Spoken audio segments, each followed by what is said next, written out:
Tashigi, le plus gros fail féministe d'Oda? Bienvenue dans un épisode de ATP Stories sur le personnage de One Piece, Tashigi. Qui des amiraux ou des empereurs sont les plus forts? Pourquoi le Gear Death aurait été mieux que le Gear 5? 20 raisons pour lesquelles Sanji est meilleur que Zoro? Crocodile est vraiment la mère de Luffy? Tashigi top 5 des personnages gâchés parce qu'elle est nulle à la bagarre? On va répondre à aucune de ces questions aujourd'hui. Enfin, presque. On va bien parler de Tashigi et dire qu'elle est sous-utilisée, mais pas pour les raisons que vous pensez. En termes de bagarre, Tashigi, on s'en fout. C'est une random épéiste avec du haki dans l'univers de One Piece, c'est pas un Pokémon Shiny. Non, on va parler d'elle, mais c'est parce qu'à première vue, elle aurait pu s'intégrer dans beaucoup des thèmes chers à Oda, mais que Oda ne s'est jamais complètement engagé dans cette voie. C'est pour ça qu'aujourd'hui, on va voir ce que Oda voulait dire à travers le personnage et pourquoi cela n'a pas trop marché. Tout d'abord, nous allons mettre un peu de contexte. Pour ceux qui ont oublié, parce qu'elle n'est apparue que 3 fois sur les 500 derniers chapitres, remettons un peu de contexte autour de Tashigi. Tashigi apparaît pour la première fois dans le chapitre 96 de One Piece, dans la ville de Locktown. C'est une sergent-chef de la marine, principale force militaire de la planète, et chargée de faire régner l'ordre sur les mers. Elle est sous les ordres du colonel Smoker et cherche à récupérer les sabres de Zoro, le chasseur de pirates, car elle considère qu'une épée ne doit pas être utilisée pour s'enrichir personnellement. D'autre part, elle ressemble curieusement à Kuina, l'amie d'enfance de Zoro. En plus de la ressemblance physique, Tashigi porte aussi les mêmes angoisses que Kuina autour de son corps et de son genre. Plusieurs choses démarquent Tashigi des autres antagonistes que l'on a croisés jusqu'alors. Bien qu'ils s'opposent à Luffy et à son équipage, Smoker et Tashigi ne sont pas des marines tyranniques, cruelles ou corrompues comme les autres qu'on a rencontrés à East Blue.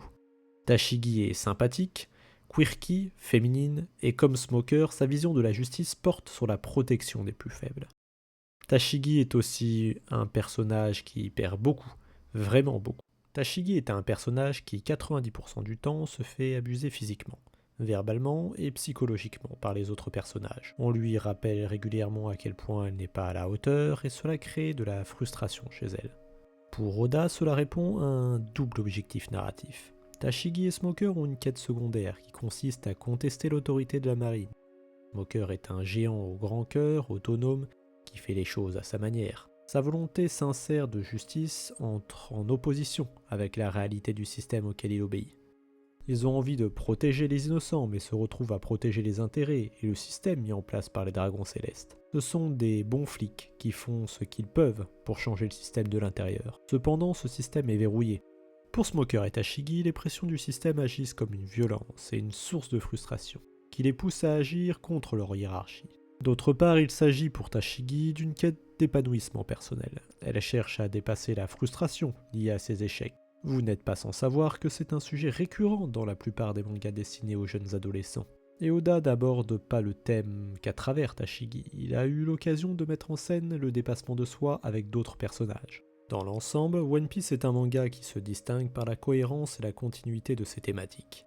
Malgré sa longueur, dans l'arc Wano, Luffy libère un pays d'un tyran corrompu et imbu de lui-même, Kaido, qui abuse de son autorité pour oppresser les plus faibles. Il y a 20 ans, dans le premier arc de One Piece, Luffy libère une ville d'un tyran corrompu et imbu de lui-même, Morgan, qui abuse de son autorité pour oppresser les plus faibles. Cette cohérence thématique se ressent aussi dans la façon dont Oda parle des questions LGBT. Oda semble faire preuve au moins de bonne foi et d'intérêt pour ces questions qu'il ose mettre en scène dans un paysage manga qui reste dans l'ensemble contraint à des codes hétéronormés. Oda a une affection sincère pour les marginaux, les monstres. L'idéal de liberté tel qu'il est compris dans One Piece passe par une acceptation du bizarre et d'une opposition à la norme. Et dans One Piece, il est intéressant de constater que le queer est pris en compte dans cette grille de lecture avec une cohérence plus ou moins efficace. Évidemment, les chapitres qui reprennent l'esthétique d'un film d'horreur où Sanji doit fuir les stéréotypes transphobes et homophobes n'étaient pas une des meilleures idées d'Oda. Cependant, les queers sont généralement associés au grand thème du manga, la subversion des normes et de l'autorité comme la marine ou le gouvernement mondial est constamment associée à la subversion des normes de genre et des normes sexuelles. Oda n'a pas fait preuve de beaucoup de subtilité en faisant d'un des commandants de l'armée des révolutionnaires une cuir genderfluide. Yamato, dont l'identité de genre a fait couler beaucoup d'encre malgré l'absence de subtilité de la part d'Oda, associe explicitement sa nouvelle identité en tant qu'Oden à sa rébellion contre l'autorité de son père Kaido. La lutte contre Kaido de Yamato est à la fois une quête personnelle de découverte de soi et une quête démanteler l'autorité tyrannique de Kaido. Dans One Piece, la subversion de genre est subversion de l'autorité. Cependant, Tashigi vient d'une époque plus lointaine. Tashigi a été créé à une époque où les thèmes étaient moins clairs, moins établis, et il est difficile de faire de la place pour les aspirations d'un personnage mineur comme Tashigi quand elle cohabite avec des centaines d'autres personnages plus récents et plus actuels. Tashigi est intéressante pour ces raisons. Les discussions en ligne parlent souvent de Tashigi comme un personnage sous-exploité, mais l'abordent uniquement ou presque sous l'angle du power scaling. Dans la discussion qui va suivre, je vais essayer de tirer de Tashigi une lecture qui est, à mon sens, plus liée déjà aux éléments établis de son personnage. Si on s'y penche de manière superficielle, la première lecture qui peut sauter aux yeux concernant Tashigi est de nature féministe. Sa ressemblance avec Kuina n'est pas que physique, sa condition de femme est au cœur de son personnage. Dans One Piece, comme dans notre société, les hommes sont surreprésentés dans les hautes instances, que ce soit dans les domaines professionnels, politiques, militaires ou sportifs. Tashigi aurait donc pour but de montrer que malgré le fait que les femmes reçoivent de moins bonnes cartes à la naissance, il est possible de briser le plafond de verre avec de la persévérance. On pourrait légitimement penser que Tashigi est un stéréotype de Klutz ou de Dojiko, un personnage maladroit et donc moe. Ce trope qui peut être déshumanisant, mais Tashigi le subvertit légèrement car elle est une Klutz dans tous les domaines, sauf pour l'escrime où elle est très compétente. Examinons sa première apparition à Lockdown. Tashigi est humilié, en colère et frustré de la condescendance apparente de Zoro. De son côté, Zoro ne veut pas vaincre Tashigi car, à cause de sa ressemblance avec Kuina, cela signifierait manquer de respect à la promesse qu'il lui avait faite quand ils étaient enfants. Tashigi souffre d'un complexe d'infériorité. À cause de ce malentendu, elle a l'impression de ne pas être prise au sérieux et que c'est la faute de son corps, plus faible, de femme. La destination de son corps culmine dans l'abjuration de son genre. « Je ne sais pas à quel point j'aurais aimé être un garçon », disait Kuina dans un des épisodes. Cette détestation découle d'un conditionnement engendré par la société patriarcale dans laquelle elle vit. Quand on est familier à ce genre d'histoire, on s'attend logiquement à ce que Tashigi découvre graduellement des forces inhérentes de la féminité, à se les réapproprier pour progresser et atteindre ses objectifs permettant alors son empowerment. Son rêve servirait donc à redonner à Tashigi son agency, dont sont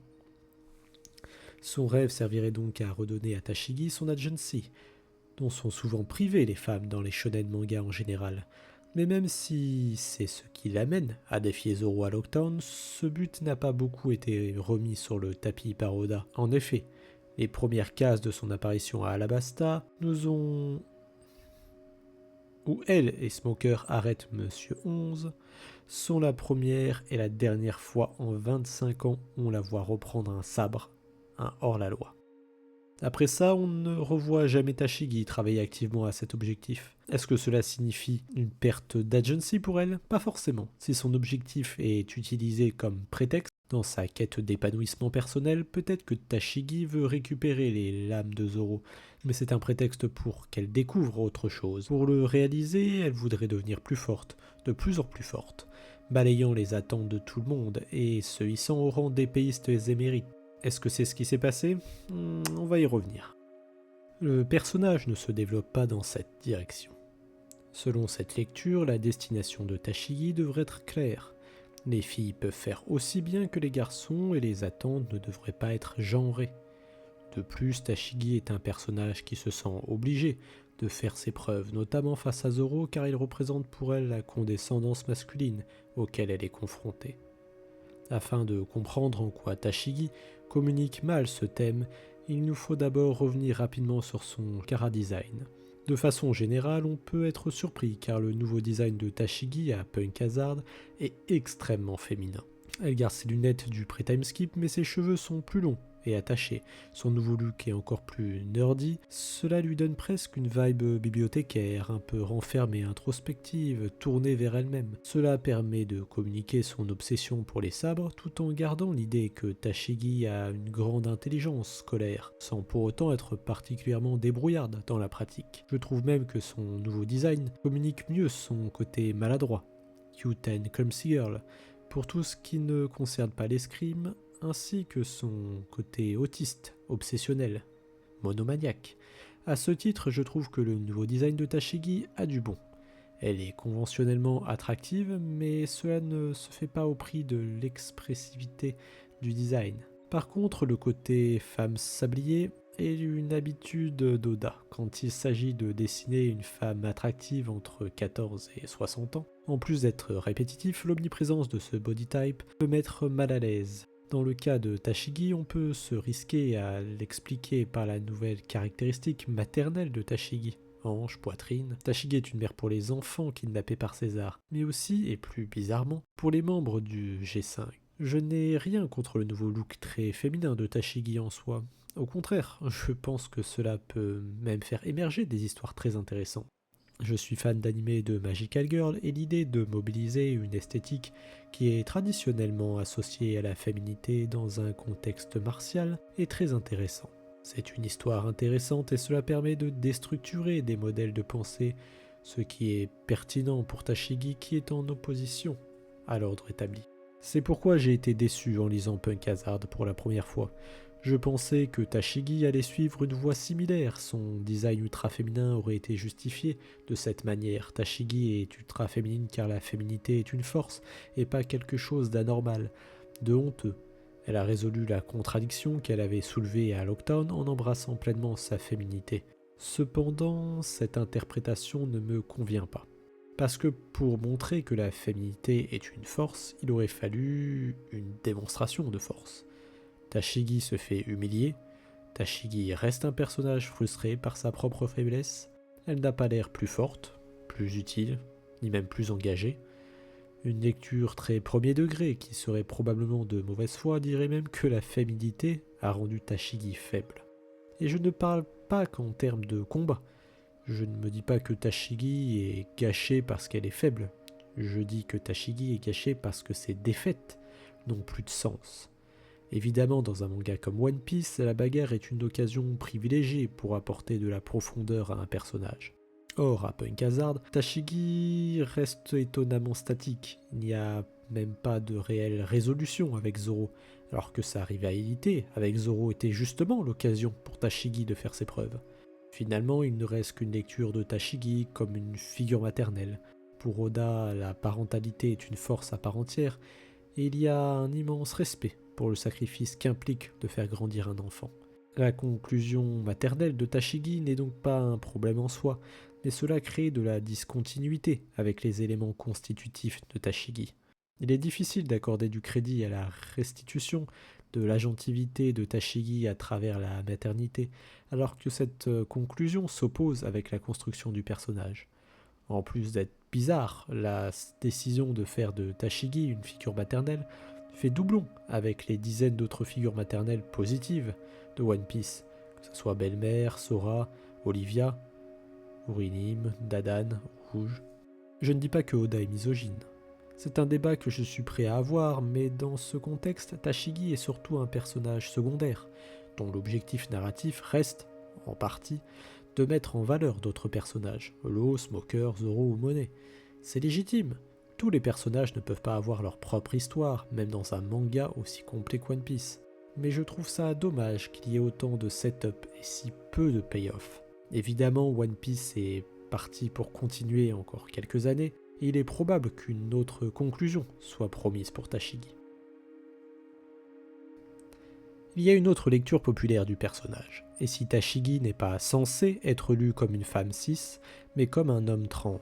Petit disclaimer, l'idée n'est pas de transvestigate Tashigi qui n'est pas réelle, c'est comprendre la façon dont est codé le personnage pour voir qu'est-ce qu'elle apporte à l'histoire. L'hypothèse peut à première vue sembler peu probable, Pourtant, quand on s'y penche un peu, pas mal d'éléments peuvent laisser penser que le personnage est codé de cette manière, donc faisons comme si c'était 100% le cas et voyons ce que ça raconte.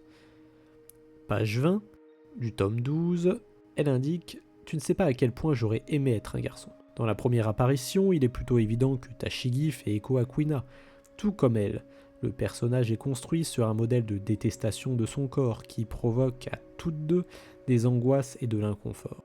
En tant que femme cis, Tashigi rejette sa féminité pour des raisons exogènes. Le patriarcat impose des attentes sur ce qu'on entend d'une femme, et ce sont des attentes qui créent de l'angoisse chez elle. Par contre, si on prend Tashigi avec un point de vue transmac, les angoisses de Tashigi deviennent endogènes, c'est-à-dire qu'elle a peur de son propre corps féminin, qu'elle considère comme inadéquate. Son design pré-timeskip semble aller dans cette direction. Tashigi nous est représenté de manière un peu androgyne, avec des vêtements unisexes dont une veste flottante, qui cache les courbes et fait apparaître ses épaules comme plus larges. On peut donc inférer que c'est une volonté de Tashigi de pencher vers une présentation masculine, ou moins androgyne. Cette lecture intègre bien Tashigi dans les thèmes plus globaux de One Piece. Comme je l'ai déjà dit, Oda fait preuve de rigueur dans la cohérence des thèmes qu'il aborde dans son manga, et les personnages qu'il crée s'inscrivent dans cette rigueur. Dans le cas de Tashigi, sa subversion des normes de genre devient un parallèle à sa subversion de l'autorité. Les antagonistes de One Piece sont réactionnaires, autoritaires et essayent d'imposer leurs normes aux personnages. A l'inverse, les protagonistes sont des monstres, des queers, qui revendiquent la liberté face à des institutions oppressantes. Comme mentionné dans l'introduction, malgré son statut de marine, elle ne veut pas défendre le statu quo, mais essaye de changer les choses de l'intérieur. On l'a souvent vu remettre en question des ordres au nom de son propre sens de la justice. Par exemple, à Alabasta, elle aurait eu la possibilité d'arrêter les chapeaux de paille épuisés et évanouis après le climax de l'arc, mais au contraire, elle a donné l'ordre à ses hommes de s'en aller. Je trouve que cette lecture de Tashigi a plein de points pertinents. Elle permet de calculer également la quête personnelle d'épanouissement de Tashigi sur les thèmes LGBT déjà présents dans le manga. Je ne dis pas que Tashigi est forcément un homme trans, je dis que Tashigi est un personnage transcodé car elle possède un certain nombre de traits et d'angoisses qui ressemblent à l'expérience FTM. Oda mobilise ses codes pour son personnage, mais il n'a pas besoin d'aller jusqu'au bout pour transmettre une expérience comparable. De plus, on ne peut pas reprocher à Oda de faire ça par lâcheté ou autocensure quand on prend One Piece dans son ensemble. Pourtant, Oda ne semble pas avoir capitalisé sur les aspects du personnage, ce qui n'est pas un problème en soi évidemment. Oda est libre d'écrire ce qu'il veut. Mais je pense que ce sentiment d'inachevé de Tashigi émerge du fait que ses points intéressants ne trouvent pas de résolution intéressante. Si on se penche sur le character design de Tashigi post-timeskip, les éléments qui pouvaient être une force dans la lecture 6 de Tashigi semblent incohérents.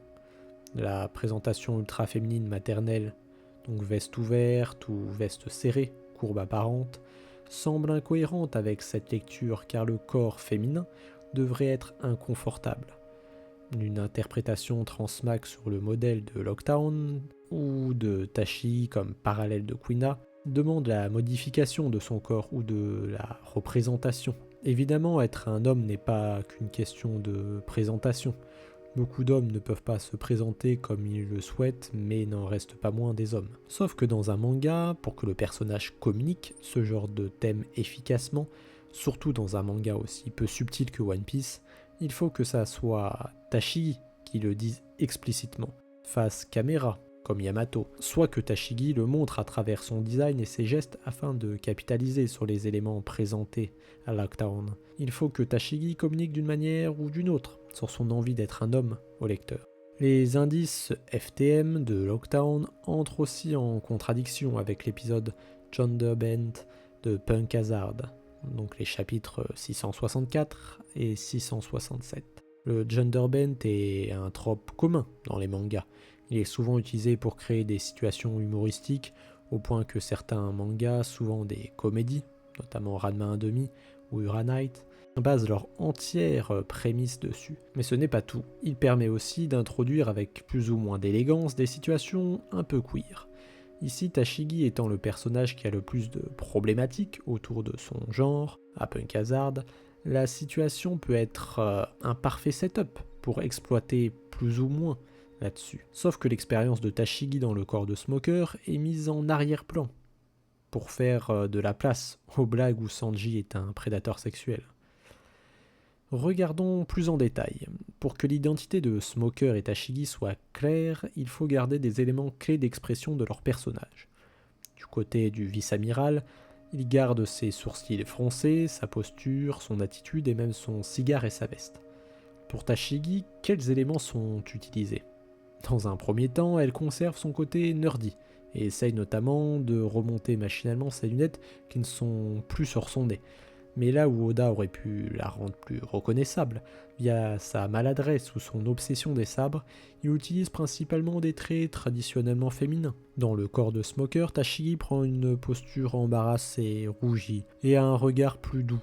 Je trouve aussi dommage qu'il n'y ait pas de réaction plus prononcée de Tashigi. Tu ne sais pas à quel point j'aurais aimé être un garçon, avait-elle dit, alors qu'elle se trouve dans un corps mal alpha, type Stallone, ou Jean-Claude Van Damme avec une virilité au maximum.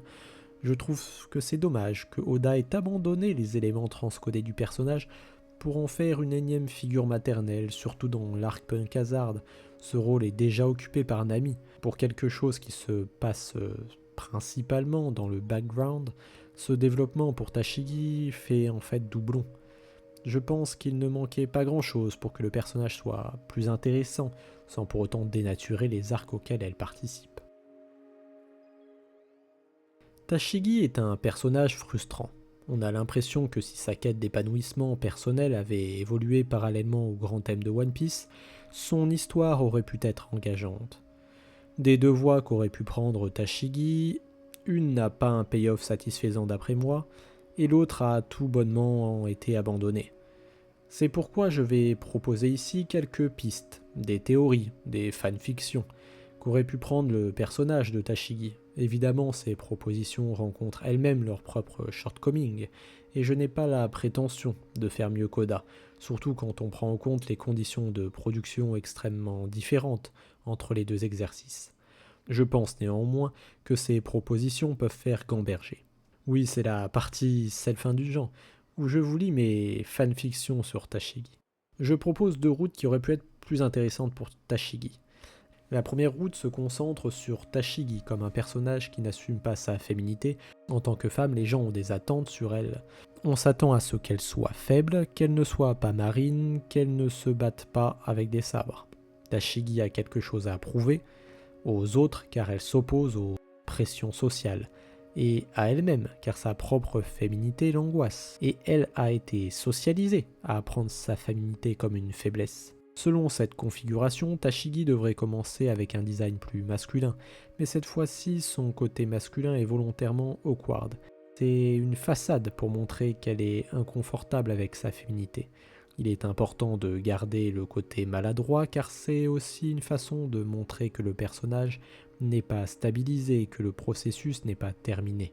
Pour cette Tashigi, la performance de la masculinité est intenable car elle est contrainte à ce qu'elle est réellement.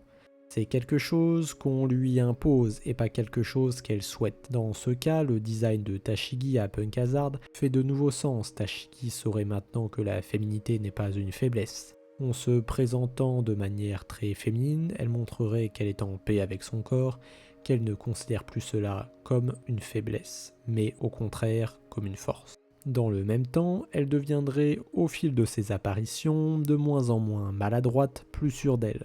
Cette prise d'assurance devrait s'accompagner, si ce n'est de victoire, au moins de plus de hype, de moments d'aura en combat. On la verrait donc progresser en temps réel, physiquement, mais aussi dans son objectif de prouver sa valeur au monde, pas retenue par sa féminité, mais poussée par elle. Autrement, on pourrait proposer une route pour Tashigi qui se concentre sur le côté transmag du personnage. Une telle interprétation permet de renforcer le parallèle entre l'autodétermination queer et l'idée plus générale de liberté individuelle que l'on retrouve dans One Piece. Dans ce cas, Tashigi devrait être un personnage codé féminin dès Lockdown. Son mal-être et sa défaite face à Zoro viennent du fait que son corps lui est inconfortable. Alabasta serait ensuite un moment pivot pour Tashigi. C'est le moment où elle et Smoker se rendent compte que la justice qu'ils défendent n'est pas la même justice que celle du gouvernement. La scène finale où Tashigi fait une promesse à Smoker gagne une dimension supplémentaire, puisque c'est dans cette configuration que Tashigi ne cherche pas à devenir plus forte pour pouvoir imposer sa vision de la justice. Elle doit aussi s'épanouir pour comprendre quelque chose sur elle. Cela permet d'entrelacer objectifs personnels et grandes ambitions. Ces questionnements peuvent se faire hors champ. Tashigi reste un personnage mineur. En changeant un peu son chara-design à Punk Hazard, on peut communiquer son cheminement sans pour autant occuper trop de place dans le plot de Punk Hazard. Après le time skip, donc le chapitre 652, il faudrait dégager les aspects les plus féminins de son design et se recentrer sur les traits androgynes et masculins. Si on appuie sur la Tashigi, Kuina, que l'on a vu à Lockdown, l'évolution logique aurait été un look plus masculin, cheveux plus courts, vêtements plus amples.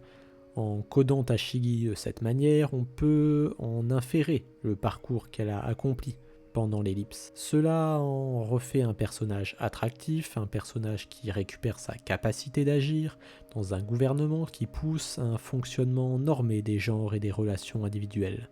En récupérant son agency, Tashigi pourrait aussi s'émanciper du côté maman des hommes-enfants du G5 sous son commandement.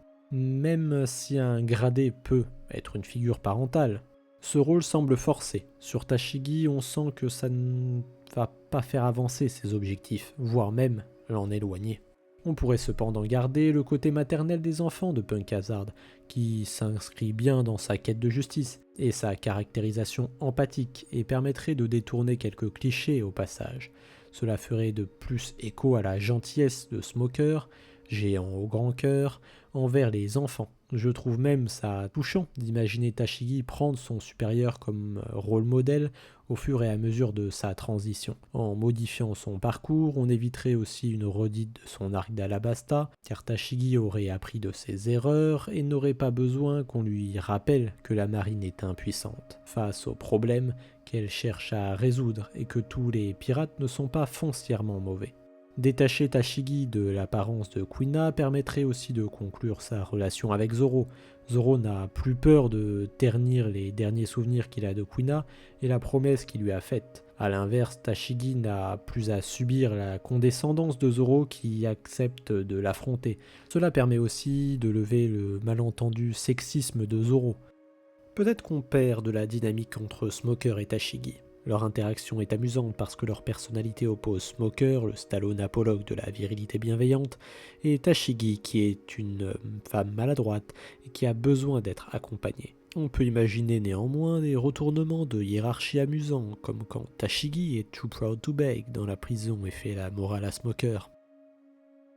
Pour conclure, ces deux propositions sont ce qu'elles sont. Elles émergent de la frustration de voir un personnage porteur de thèmes intéressants à qui l'on ne donne pas l'occasion de manifester son potentiel. Est-ce que Tashigi est un raté d'Oda ? Non.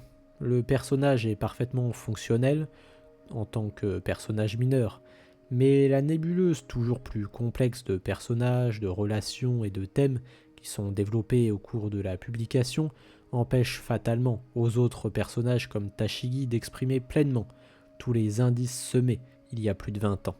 Pourtant, je pense qu'il manquait pas grand-chose pour associer Tashigi au thème du manga en se basant sur les quelques pistes qu'Oda avait installées. Je vous remercie d'avoir écouté ce premier épisode de ATP Story.